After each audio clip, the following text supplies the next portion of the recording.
اور بتوں سے فرمانے لگے کہ تم کھاتے کیوں نہیں ہو؟ تمہیں کیا ہوا؟ بولتے کیوں نہیں ہو؟ جب کوئی جواب ان بتوں کی طرف سے حضرت ابراہیم علیہ السلام کو نہیں ملا تو حضرت ابراہیم علیہ السلام نے اسی کلہاڑی سے ان سارے بتوں کو توڑ کر چکنا چور کر دیا، اور ان میں جو بڑا بت تھا اسے چھوڑ دیا اور اسی کے ہاتھ میں کلہاڑی رکھ دیا، تاکہ ان کی قوم واپس آ کر اسی سے سوال کریں۔ چنانچہ جب ان کی قوم میلے سے واپس آئی اور بت خانے میں جا کر بتوں کا یہ حال دیکھا تو ایک دوسرے سے پوچھنے لگے کہ یہ کس نے کیا؟ قرآن کریم میں اللہ تعالیٰ فرماتا ہے کہ ان کی قوم نے کہا، جس نے ہمارے خداؤں کے ساتھ یہ کام کیا ہے بے شک وہ ظالم ہے، معاذ اللہ۔ ان میں سے کچھ بولے، ہم نے ایک جوان کو انہیں برا بھلا کہتے سنا ہے جسے ابراہیم کہتے ہیں۔ وہ کہنے لگا تو اسے لوگوں کے سامنے لاؤ، شاید وہ گواہی دے دے کہ ان بتوں کے ساتھ یہ حرکت کس نے کی ہے۔ ان کافروں نے کہا، اے ابراہیم، کیا تم نے ہی ہمارے خداؤں کے ساتھ یہ کام کیا؟ حضرت ابراہیم علیہ السلام نے فرمایا، ان کے اس بڑے نے کیا ہوگا، ان سے پوچھو اگر بولتے ہیں۔ تو ان لوگوں نے کہا کہ یہ کیسے بول سکتے ہیں بھلا؟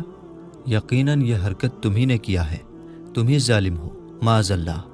حضرت ابراہیم علیہ السلام نے ان بتوں کے ساتھ یہ حرکت اس لیے کیا تاکہ ان کی قوم یہ جان لے کہ جن کی وہ پوجا کرتے ہیں جب وہ اپنی حفاظت نہیں کر سکتے تو وہ ان کی حفاظت کیا کریں گے۔ جب حضرت ابراہیم علیہ السلام نے بت خانے کے سارے بتوں کو توڑ ڈالا سوائے بڑے بت کے، تو ان کا یہ کام ان کی پوری قوم اور نمرود پر بڑا بھاری گزرا۔ چنانچہ ان لوگوں نے مل کر یہ فیصلہ کیا کہ حضرت ابراہیم علیہ السلام کو آگ میں ڈال دیا جائے، تاکہ آنے والے زمانے میں کوئی بھی بتوں کے ساتھ ایسا کرنے کی ہمت نہ کرے۔ چنانچہ پوری قوم لکڑیاں جمع کرنے لگی، یہاں تک کہ اگر کوئی بیمار پڑ جاتا یا کسی کا کوئی کام نہ ہوتا تو منت مانتا کہ اگر مجھے شفا مل گئی یا میرا کام بن گیا تو میں ابراہیم علیہ السلام کو جلانے کے لیے لکڑیوں کا گٹھا دوں گا۔ ایک زمانے تک ان کی قوم لکڑیاں جمع کرتی رہی۔ جب لکڑیوں کا پہاڑ کھڑا ہو گیا تو ایک بہت ہی گہرا گڈھا کھودا گیا اور لکڑیوں کے اس ڈھیر کو اس گڈھے میں ڈال دیا گیا۔ کہتے ہیں کہ بہت گہرائی میں ہونے کے باوجود بھی لکڑیوں کا ڈھیر آسمان سے باتیں کر رہا تھا۔ جس دن لکڑیوں کے ڈھیر میں آگ لگائی جانی تھی اس سے پہلے شیطان نمرود کی بارگاہ میں پہنچا اور بولا، بادشاہ سلامت، جب لکڑیوں کے اس پہاڑ میں آگ لگے گی تو اس کی تپش کی وجہ سے کوئی بھی اس کے قریب نہیں جا سکے گا، لہٰذا آپ ابراہیم کو آگ میں کیسے ڈالیں گے؟ یہ وہ سوال تھا جو نمرود کے دماغ میں نہیں آیا تھا۔ شیطان نے جب نمرود کو پریشان دیکھا تو فوراً بولا، تم پریشان کیوں ہوتے ہو؟ میں ہوں نا، تم بس ایسا کرو، اپنا ایک بہترین آدمی میرے حوالے کر دو، میں اسے ایسی مشین بنانا سکھا دوں گا جس سے کسی بھی چیز کو کافی دور سے پھینکا جا سکتا ہے۔ چنانچہ حضرت ابراہیم علیہ السلام کی قوم میں سے ایک بہترین کاریگر کو چنا گیا اور اسے شیطان کے حوالے کر دیا گیا۔ شیطان نے جس مشین کے بارے میں نمرود سے کہا تھا اسے منجنیق کا نام دیا گیا۔ منجنیق بنانے والے شخص کا نام ہیزن تھا۔ جس شخص نے منجنیق کو بنایا اللہ تعالیٰ نے اسے زمین میں دھسا دیا اور وہ قیامت تک زمین میں دھستا ہی رہے گا۔ روایتوں میں آیا ہے کہ شہر کے لوگ کئی مہینے تک میدان میں لکڑیاں جمع کرتے رہے۔ اصل میں نمرود کی قوم لکڑیاں جمع کرنے کا کام اپنے باطل خداؤں، اپنے جھوٹے خداؤں کی خوشی حاصل کرنے کے لیے کر رہی تھی، تاکہ پتھر کے وہ سب خدا ناراضگی ختم کر دیں اور حضرت ابراہیم علیہ السلام کے ہاتھوں ہونے والے نقصان کی بھرپائی ہو سکے۔ لکڑیاں جمع کرنے کے بعد 7 دن اور 7 رات پوری قوم اس میں آگ لگا کر اسے بھڑکاتی رہی، یہاں تک کہ اس کے شعلے فضا میں آسمان تک اس طرح بلند ہو گئے کہ اگر کوئی پرندہ اس آگ سے گزرتا تو جل جاتا۔ آگ بہت زیادہ بھڑک رہی تھی۔ اللہ کے خلیل حضرت ابراہیم علیہ السلام کو موٹی رسیوں میں جکڑ کر منجنیق کے پلڑوں میں بٹھا دیا گیا۔